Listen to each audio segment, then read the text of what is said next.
Madame, Monsieur, bonsoir, bienvenue dans votre journal. Les titres de l'actualité de ce 12 mars. Le procès d'assises des 6 braqueurs de la Poste de Tours-Nord s'est ouvert aujourd'hui. Mickaël Briffaut a suivi pour nous cette première journée, compte rendu dans un instant. La campagne des présidentielles s'accélère. Le Parti socialiste peaufine sa stratégie en Indre-et-Loire.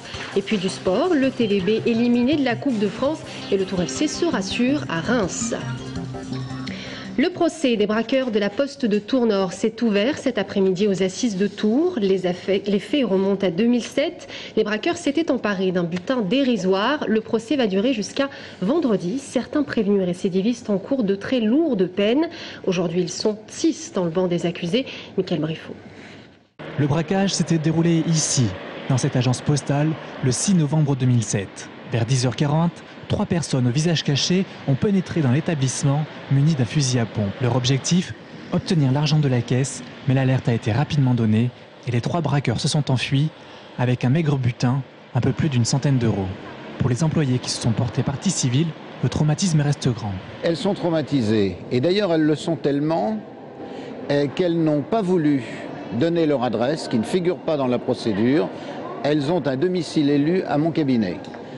C'est vous dire que ces personnes n'ont pas l'intention de donner leur adresse et qu'elles ont peur des gens qui ont commis ce braquage. Aujourd'hui s'ouvre le procès pour les 3 personnes accusées du braquage et 3 autres soupçonnées d'être leurs complices. L'après-midi a été consacré au tirage au sort des jurés et le tribunal est revenu sur le parcours de 3 des 6 accusés. La stratégie de la défense vise surtout à déterminer qui a fait quoi dans cette affaire de vol à main armée, histoire de partager la responsabilité entre chaque accusé. C'est un dossier, je pense, qui va être peut-être difficile à l'audience.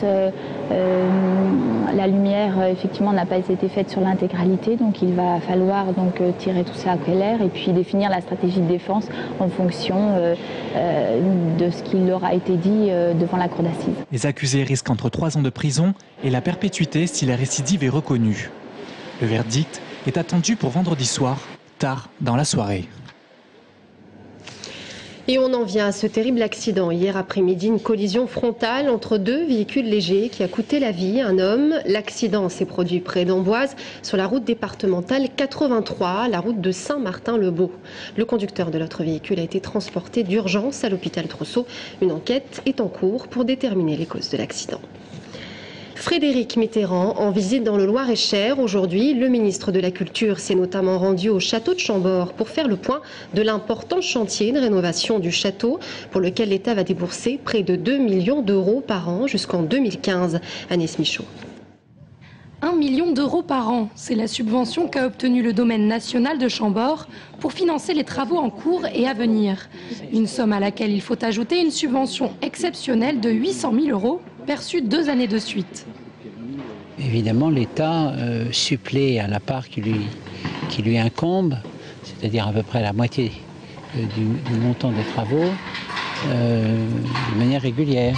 L'idée étant qu'il y a 1,5 million de visiteurs qui viennent dans le parc chaque année et 800 000 à l'intérieur du château, et que si l'on pouvait obtenir qu'il y ait un peu plus de visiteurs dans le château, ce serait bien. La restauration des 4 tours du donjon, dont la pierre est friable, est en cours, mais d'autres projets sont prévus, dont le plus important est la restitution des abords et des jardins du château. Les allées du village au château, dans 2 ans j'espère peut-être la place du village elle-même, la maison d'accueil pour avoir une billetterie nouvelle et dégager la place du village d'une guérite en bois qui est là depuis 1995, le plan d'eau, de façon à ce que les familles puissent venir se promener librement, avec des allées propres, jolies, qu'on puisse pousser une poussette sans qu'on soit dans la boue, quoi. Enfin, vraiment des choses très, très simples. Et puis le jardin anglais qui est derrière vous, qui unit le village au château, et puis face au château, ce qu'a vu le ministre, les anciens jardins à la française, qui seraient à ce moment-là accessibles aux visiteurs à travers le château. Après Chenonceau, c'est donc Chambord qui fait peau neuve. Les travaux devraient être achevés d'ici fin 2015. Frédéric Mitterrand qui s'est exprimé sur l'affaire qui oppose le château de Chambord à la marque de bière Kronenbourg au sujet de cette campagne de publicité. Le tribunal administratif d'Orléans vient de débouter Chambord qui attaquait Kronenbourg pour avoir utilisé l'image du château pour sa campagne publicitaire en 2010. Le tribunal a estimé que l'image des tribunaux nationaux est libre de droit. Écoutez à ce propos la réaction du ministre de la Culture.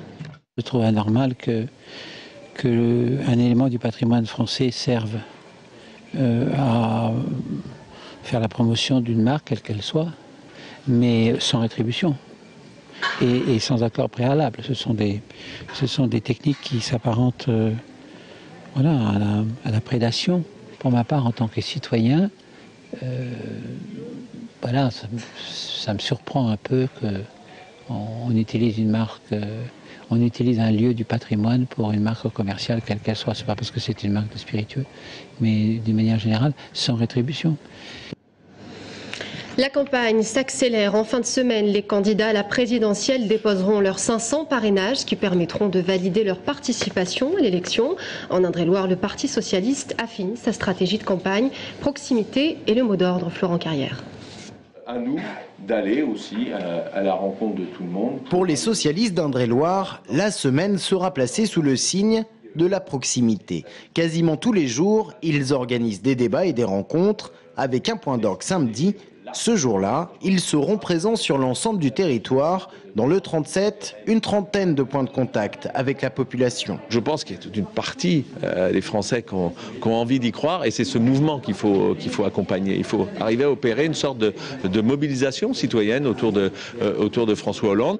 Le PS entend mobiliser ses troupes militantes, mais le parti va également s'appuyer sur ceux que l'on appelle les volontaires, c'est-à-dire ces non-militants qui se sont inscrits sur liste lors des primaires. Nous sommes des militants, nous sommes rompus à un discours militant et sans doute un discours qui parfois passe un peu mal. On a besoin de parler de nouveau avec les gens qui se sont éloignés, qui ont fermé leurs oreilles, qui ont fermé leur bouche et qui n'échangent plus avec nous. Et quoi de mieux que de le faire dans la proximité, avec des amis, avec des voisins, avec des collègues de travail. Au PS 37, on ne crie donc pas victoire trop vite, car si les sondages restent bons pour François Hollande, le souvenir de 2002 est encore bien présent dans les esprits. Ce qui arrive une fois peut arriver aussi d'autres fois, donc il faut l'avoir toujours présent à l'esprit. Et c'est pour ça que je pense que ceux, et j'en fais partie, qui ont connu toutes ces expériences électorales, on dit un peu à nos plus jeunes amis, bon c'est bien, et vous avez raison, c'est de l'enthousiasme, on est bien parti, mais attention, et donc passer plus de temps à continuer à convaincre les gens qu'à commencer à vous répartir des postes. En allant au plus proche des électeurs, les socialistes veulent donc mobiliser, y compris les abstentionnistes, et faire passer un programme, histoire de faire mentir ceux qui estiment que leur campagne se résume à de l'anti-sarkozysme. Et j'ajoute que François Hollande devrait venir en Indre-et-Loire le mois prochain. Et à la fin de cette édition, Guillaume Pelletier nous rejoindra sur ce plateau. On passe à présent à cette histoire. C'était vendredi soir à la piscine de Saint-Cyr-sur-Loire. Le club de plongée de la ville organisait une série de baptêmes de plongée, parmi lesquels celui d'un jeune homme handicapé, Thomas, 28 ans. Un acte courageux puisqu'à 18 ans, c'est à la suite d'un accident dans une piscine qu'il est devenu tétraplégique. Gaël Poulain. Thomas a 29 ans et comme toutes les personnes réunies autour du bassin, il s'apprête à passer son baptême de plongée. Un moment quelque peu symbolique dans la vie du jeune homme, devenu tétraplégique à la suite d'un accident de baignade. Il avait alors 18 ans. En rentrant dans l'eau, en voulant plonger, il n'y avait pas assez de fond en fait. Et j'ai tapé le fond, quoi. Donc, une tétraplégie, et puis au bord de la noyade. Donc c'est pour ça que l'eau, c'était compliqué, quoi. C'est donc avec une légère appréhension que Thomas se laisse préparer pour la plongée. Combinaison, chaussons, masque, gilet, bouteille. Autour de lui, 3 moniteurs, dont son médecin, s'affairent pour lui permettre de concrétiser son rêve. On est peut-être diplômé pour faire le baptême, mais tout ce qui est extérieur au baptême, c'est-à-dire l'habillage, lui mettre une combinaison, de la mise à l'eau, pour moi, pour ma part, c'est le plus angoissant, c'est le plus dur. Une fois qu'on est dans l'eau, là, je retrouve mon élément et on essaye de faire partager le bonheur, quoi. Et visiblement, le pari est tenu.